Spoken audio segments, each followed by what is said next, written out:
I really like to think that you can call yourself a writer before you become an author. You can be a writer and a parent and work full-time and somehow manage not just to carve a space for all of those identities, but to braid them together. That's part of what this program really cultivates and celebrates. A 2-year low-residency writing program focused on fiction and nonfiction only.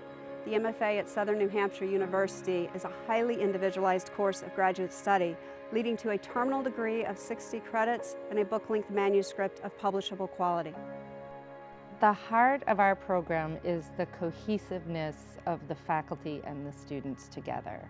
Often, new writers are very nervous about how their writing will be received. The nice thing about this program is that you're just amongst people who are really interested in being better writers. If I was looking for a program to attend, I would look for kindness, and I would look for patience and character, and that's what our faculty possess. Every residency is like a reunion, and here it just feels like everyone's in it together and they all want to succeed and they hold each other up. It's just fantastic to witness. I love generating the energy, getting things rolling where students are just coming out of their shells and I'm seeing their stories starting to unfold, and those moments where you're actually seeing something appear out of nowhere, that's what's beautiful about teaching, is that something's actually happening. You're watching a story build out of each student. It's really quite remarkable to watch the evolution of the student from when they first come in to that fantastic moment at the end when they read from their work at graduation. My ability to write has been changed by instructing here.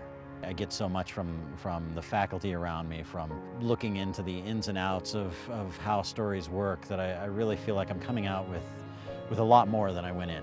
I think the art of writing is sometimes the art of rearranging your memory. Even though my story wasn't an exciting story necessarily, it was just a story of somebody leaving home and then missing home, and that everybody has those stories inside of them that they can mine and put on paper and shape and mold to remind them of the place that they're from and the places that are important to them.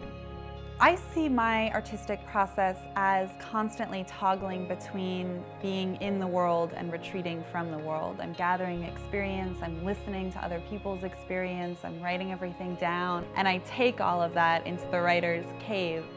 One of the biggest points about writing is just actually doing it, is grabbing a pen and a piece of paper and putting the words down, actually making the words come out. Because I think people imagine writing, and they don't actually do it, or they save it to some other time. I have learned to kind of stop, drop, and write.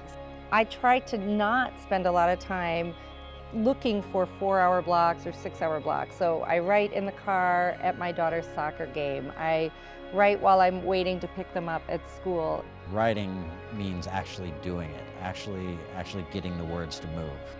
To me, an artist is curious and seeking answers. And it's not, of course, that you reach any conclusions, but at the very end, if you raise some very interesting questions for yourself, I think you've succeeded.